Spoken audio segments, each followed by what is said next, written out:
Hello everybody, welcome back to our YouTube channel School Times. तो आज मैं आपके साथ डिस्कस करने जा रही हूँ एक बहुत ही इम्पॉर्टेंट टॉपिक जो कि है how to choose your stream after class 10 board exam. आप में से काफ़ी बच्चे होंगे जिन्हें ये समझ में नहीं आ रहा होगा कि अभी हमें मैम कौन सा स्ट्रीम लेना चाहिए, बिकॉज हमारे बोर्ड एग्जाम्स तो ख़त्म हो गए हैं, क्या हम इन्जॉय कर सकते हैं। देखो, इन्जॉयमेंट अपनी जगह सही है, डेफिनेटली आपने इतना स्ट्रगल किया है, इतना सारा एफर्ट्स दिया है और इतने दिन के सैक्रिफाइसेस किए, तो एन्जॉयमेंट तो करना बनता है।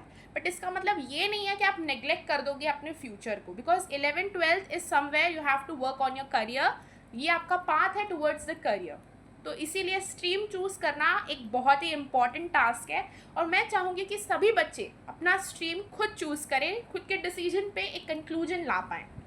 तो ये वीडियो मैं अपने टिप्स दे रही हूँ।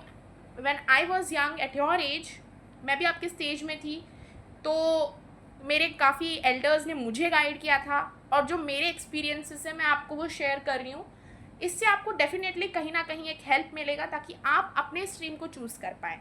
ठीक है, तो स्ट्रीम चूज़ करना पहली चीज़ क्यों इम्पॉर्टेंट है मैं पहले बता देती हूँ। अगर आप एक पर्सपेक्टिव से देखें तो ये आपको हेल्प करता है कहीं पर भी एडमिशन लेने वक्त। अगर आप अच्छे स्टूडेंट हैं और आपको पता है कि मैं ये स्ट्रीम चूज़ कर रही हूँ, तो आप पहले से ही कहीं पे भी एडमिशन ले सकते हो, कहीं पे इन द सेंस कोई इंस्टीट्यूट पे कोई ऑनलाइन कोर्सेज है उसमें, या कहीं भी कोई बड़े बड़े कॉलेजेस है या स्कूल्स है, वहाँ पे भी आप अपना फॉर्म अप्लाई कर सकते हो। ये आपको हेल्प करता है, आपको अपने बारे में नॉलेज देने में हेल्प करता है। तो मैं तो चाहूँगी कि सभी बच्चे एक बार अपने आप को एनालिसिस करें और जान पाएँ कि कौन सा स्ट्रीम उनके लिए परफेक्ट है। देखो, ये नहीं कि लोगों के बहकावे में आना है और स्ट्रीम चूज़ कर लेना, ऐसा बिल्कुल नहीं करना है। अपने हिसाब से स्ट्रीम चूज़ करना बहुत इंपॉर्टेंट है, बिकॉज लेटर ऑन आपको ही उस पर वर्कआउट करना है, आपको उसे मैनेज करना है। और जो बच्चे सोचते हैं कि मैम क्या फ़र्क पड़ता है, जब रिजल्ट आएगा उसके बाद देख लेंगे ना, ऐसा नहीं होता है। आप डिले कर रहे हो, आपके वहाँ पर देखो 11th से कंपटीशन स्टार्ट हो जाता है। किसी भी फील्ड में आप जाओ, एक तो 11th टफ होता है और उसमें आपको करियर की ओर ध्यान देना है। मैं बार बार करियर को इसीलिए फोकस कर रही हूँ क्योंकि आप जो भी पढ़ रहे हो वो आपके लाइफ में आपके करियर में काम आना चाहिए। तो इसीलिए मैं ये जो टिप्स भी लेके आई हूँ उसी बेसिस पे है कि किस तरह से आप अपने करियर को ध्यान रखते हुए आप अपना स्ट्रीम चूज़ कीजिए। ठीक है, तो चलिए आज के वीडियो के साथ स्टार्ट करते हैं। मैं पूरी कोशिश करूँगी कि आपको इस बारे में अच्छे से एक्सप्लेन कर पाऊँ और आप समझ पाएँ कि इसका कितना बड़ा इम्पोर्टेंस है आपके लाइफ में। So before starting with this video, I would request everyone to please like, subscribe and share our channel and press the bell icon for more notifications of our videos. So let's start.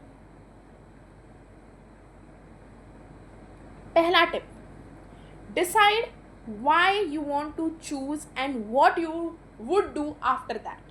देखो, मैंने ये जो लिखे हैं ना tips, ये जानबूझ के लेमन लैंग्वेज में लिखा है ताकि सभी बच्चों को समझ में भी आए और वो चीज़ जब वो बाद में देखें तो उनको ये याद रहे कि हमने ये क्या सीखा था। ये टिप्स जब आप एक बार गो थ्रू होगे वापस से कभी ना कभी, तो आपको ये लगेगा कि हाँ, मैंने ये सोचा था, ये मैंने। सपोज आप एक क्राइटेरिया लेके बैठे हो, आपको समझ में नहीं आ रहा आप स्ट्रीम कैसे चूज़ करोगे, तो ये समझ लो क्राइटेरिया लिस्ट है। आप एक एक क्राइटेरिया पे टिक मारते जाना कि हाँ, मैंने ये क्राइटेरिया गो थ्रू कर लिया, ये क्राइटेरिया बाकी है। तो ये क्राइटेरिया लिस्ट है, इसीलिए मैंने आपको ये लेमैन लैंग्वेज में प्रोवाइड किया है। ठीक है, so decide why you want to choose. देखो, कोई भी स्ट्रीम है, आप उसे क्यों चूज़ करना चाहते हो, वो क्यों का जवाब आपके पास होना चाहिए। क्यों का जवाब अगर आपके पास है तो आप वो स्ट्रीम चूज़ कर पा रहे हो। अगर आपको साइंस लेना है तो आप क्यों साइंस चूज़ कर रहे हो, क्या ऐसा है साइंस में जो आपको पसंद आता है, या क्यों आपको साइंस चूज़ करना है। कहीं ऐसा तो नहीं कि मेरे घर वाले बोल रहे हैं इसलिए मैंने साइंस स्ट्रीम चूज़ कर लिया, या कहीं ऐसा तो नहीं कि मेरे फ्रेंड्स ने साइंस स्ट्रीम लिया इसीलिए मैं साइंस स्ट्रीम चूज़ कर रही हूँ। आंसर खुद से पूछो, क्योंकि जब आप खुद को एनालाइज करोगे आपको पता चलेगा कि science stream, commerce stream, art stream, सबकी अपनी अपनी महत्व है और उसमें आप बिल्कुल कॉम्प्रोमाइज़ नहीं कर सकते। जो आप मैनेज कर सकते हो वही लेना चाहिए।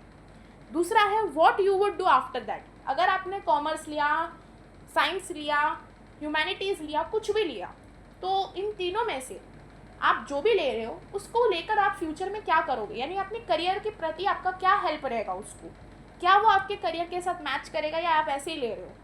तो प्लीज़ चेक करो। ठीक है, दूसरा, what all opportunities you are getting after choosing it. ठीक है, कोई बात नहीं, आपके पेरेंट्स ने बोला, आपको लगता है वो बड़े हैं, उनको ज़्यादा नॉलेज है, या फिर आपकी दीदी भैया ने बोला, किसी ने भी कहा, और आपने कोई भी स्ट्रीम चूज़ कर लिया, XYZ कोई भी। अब आप क्या करोगे, उसमें गो थ्रू हो, आप खुद ही देखो कि मैंने ये स्ट्रीम चूज़ किया, इसके बाद मैं क्या क्या एग्ज़ाम दे सकती हूँ, क्या क्या अपीयर कर सकती हूँ, इसके बाद अपॉर्चुनिटीज़ क्या क्या हैं। फॉर एन एग्जाम्पल, कोई बच्चा अगर साइंस लेता है तो उसको ये पता होता है कि भाई मैं जेई देने वाला हूँ, पर सिर्फ जेई नहीं, ध्यान रखो कि जेई के अलावा भी क्या क्या चीज़ें हैं। ये आपको एक अवेयरनेस क्रिएट करेगा, आपका नॉलेज एनहांस करेगा। ठीक है, अच्छी बात है, आपको जेई देना है, that's well and good, but इसका मतलब ये नहीं होना चाहिए कि आप सिर्फ जेई की ओर फोकस करो। अपना अवेयरनेस रखना बहुत ज़रूरी है।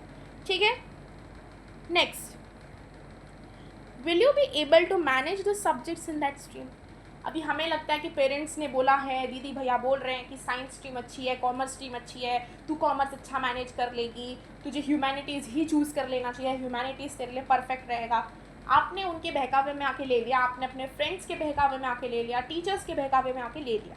बट क्या होता है, पहले आप जब उस स्ट्रीम को चूज़ करोगे उससे पहले आप एक दफ़ा देख लो कि उसके अंदर जो सब्जेक्ट्स हैं क्या वो आपको आता है या नहीं। आपने साइंस स्ट्रीम चूज़ कर लिया लोगों के बहकावा में आके, या ऐसे ही कुछ भी बिना सोचे आपने खुद का भी डिसीजन लिया क्यों ना हो कि मैं भाई साइंस स्ट्रीम कर लूँगी, पर क्या उसके जो अंदर में जो सब्जेक्ट्स हैं, फिजिक्स, केमिस्ट्री, मैथमेटिक्स, आपसे होता है कि आप उससे इतने दिनों से जितना भी पढ़ते हो, क्या आपको थोड़ा बहुत भी उसके बारे में मैनेज हो पाता है। बिकॉज जब आप 11th में आओगे, ये मेरा पर्सनल एक्सपीरियंस है, आपको बिफोर हैंड नॉलेज होना बहुत ज़रूरी है। अगर आप ज़ीरो से स्टार्ट करने की सोच रहे हो तो वो पॉसिबल नहीं होगा, क्योंकि पोर्शन 11th का बहुत वास्ट होता है। आपके पास इतना टाइम नहीं होता कि आप वापस से 10th 9th की पुरानी छोटी मोटी पढ़ाई बैठ के पढ़ पाओ।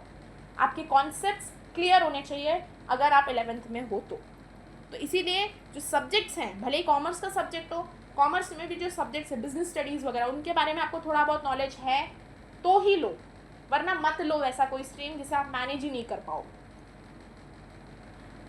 Next, if you are interested in sports field, prefer choosing commerce और ह्यूमैनिटीज़। देखो, मेरा कोई हैट्रेड नहीं है, ठीक है, ऐसा कोई मत लिख देना कमेंट में कि मैम क्यों साइंस नहीं ले सकते। देखो, समझने की कोशिश करो। साइंस स्ट्रीम में जो फिज़िक्स, केमिस्ट्री और मैथमेटिक्स होता है, उसमें आपको अपना बहुत सारा टाइम इन्वेस्ट करना पड़ता है। उसमें न्यूमेरिकल प्रैक्टिस ज़्यादा होती है as compare to commerce and arts के स्ट्रीम के लिए, यानी पास करना ज़्यादा डिफ़िकल्ट हो जाता है।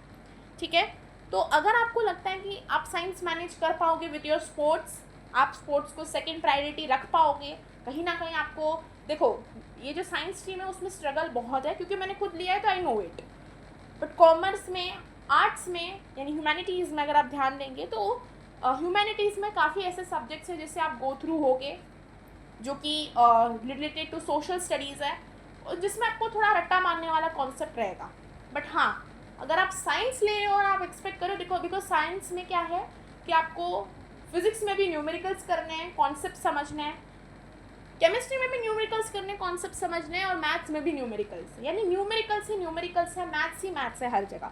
तो आपको उतना टाइम इन्वेस्ट करना पड़ेगा उसके पीछे। और जो बच्चे स्पोर्ट्स में हैं, जो स्टेट लेवल, नेशनल लेवल खेल रहे हैं, तो मैं उन्हें रिकमेंड करूँगी कि वो कॉमर्स या आर्ट्स लें, क्योंकि वो उनसे डेफिनेटली कहीं ना कहीं मैनेज हो पाएगा, because it is not that tough.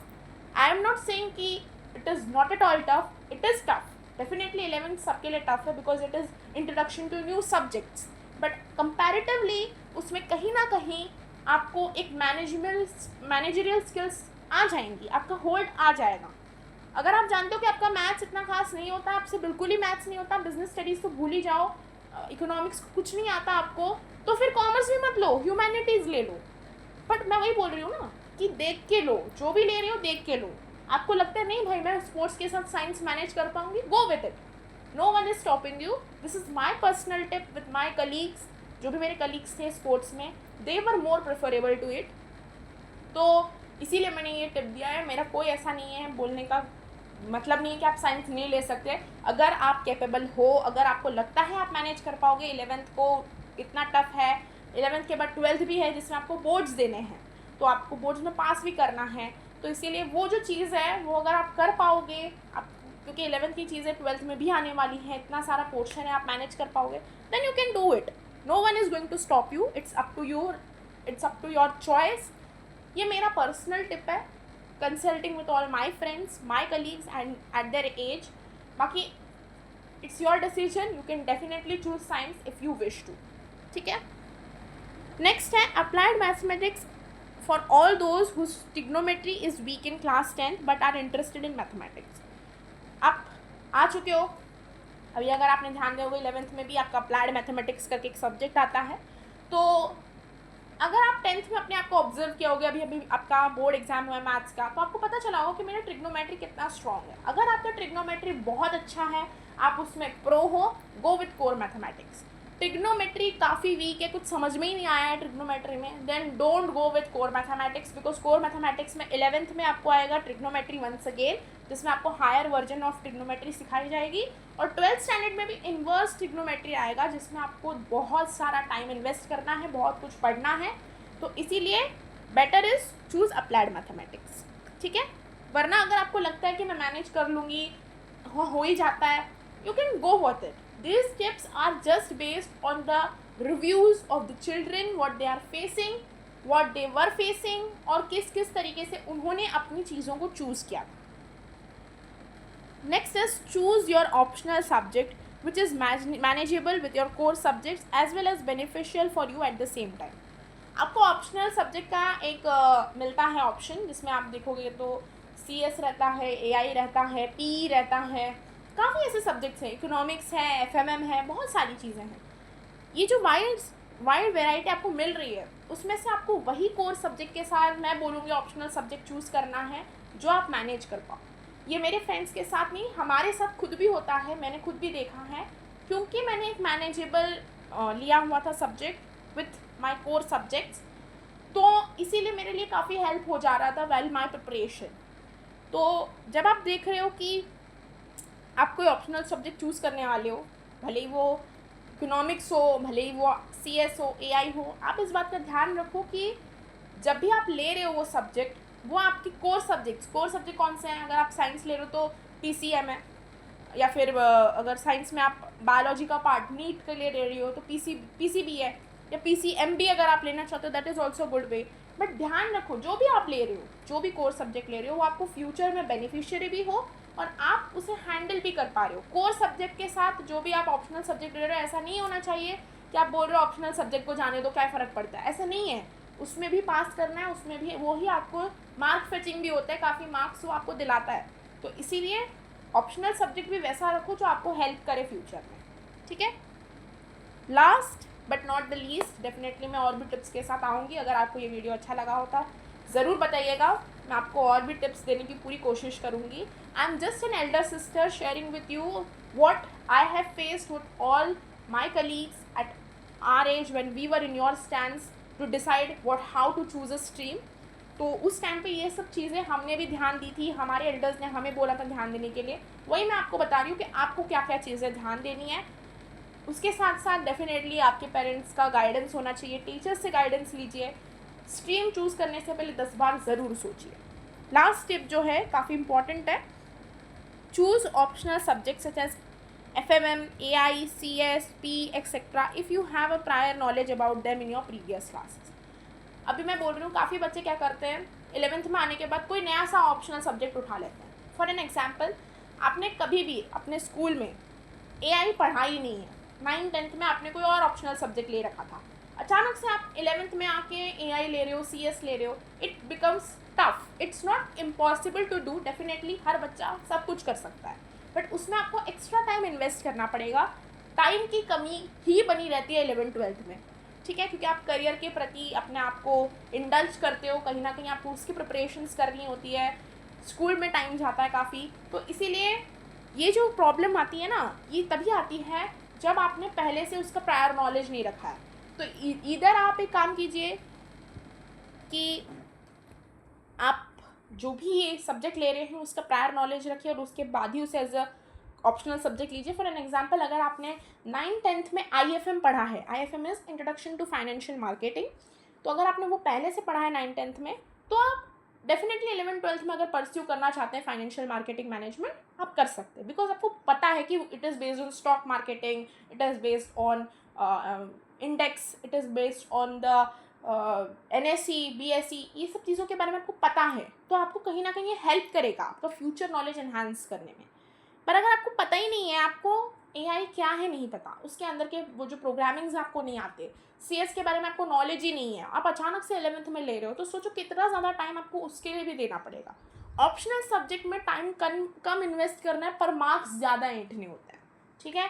तो इसलिए इस बात का ध्यान रखो कि ऑप्शनल सब्जेक्ट आप जब भी चूज़ कर रहे हो ऐसा चूज़ करो जिसमें आपको नॉलेज है, आप उसे मैनेज कर पा रहे हो और अच्छे से उसमें परफॉर्म कर पा रहे हो। That's all for today. I hope आपको मेरी बातें समझ में आई होंगी। प्लीज़ इन क्राइटेरिया से गो थ्रू हो जाइएगा, आपको काफ़ी हेल्प मिलेगा।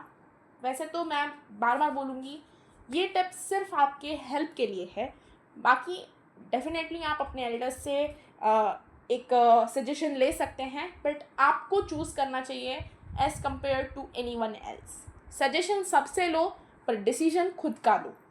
तो that's it for today. Thank you so much for watching our video till end. I hope you liked it and please subscribe our channel for more such videos. अगर आपको ऐसा और कुछ चाहिए जिसमें आपको गाइडेंस की ज़रूरत है तो प्लीज़ मुझे कमेंट बॉक्स में बताइएगा, मैं आपकी हेल्प करने के लिए हमेशा तैयार हूँ।